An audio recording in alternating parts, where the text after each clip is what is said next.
दूसरा अहम मौजू जिहाद से मुताल्लिक़ हिदायत और अहकामात का है। जिहाद का हुक्म देते हुए अल्लाह ताला ने फरमाया कि तुम अल्लाह के रास्ते में जिहाद करते रहो, जिसने तुम्हारी दुनियावी ज़िंदगी को उखरवी ज़िंदगी के बदले में ख़रीद लिया है। लिहाजा जिहाद करते हुए तुम मारे जाओ या कामयाब हो जाओ, हर हाल में तुम्हारे लिए अजर है। चूंकि इस राह में सबसे बड़ी रुकावट मौत का खौफ है, इसलिए फरमाया कि मौत से तो तुम कहीं भी नहीं बच सकते, वो तो चाहे तुम घरों या मजबूत कलों में भी रहो, वहां भी आ जाएगी।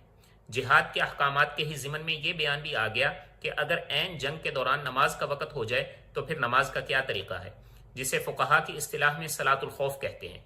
इसी के साथ हालत सफ़र में नमाज में तखफीफ का हुक्म भी फरमाया। तीसरा अहम मौजू मुनाफिकीन के बारे में अहले ईमान को अहकाम व हिदायत हैं। जिहाद की तरगीब के बाद मुसलमानों को मुनाफिकीन की तदबीरों और साजिशों से चुकन्ना रहने की तलकीन की और मुख्तलिफ अलामात बयान फरमा के इनकी पहचान भी करवाई।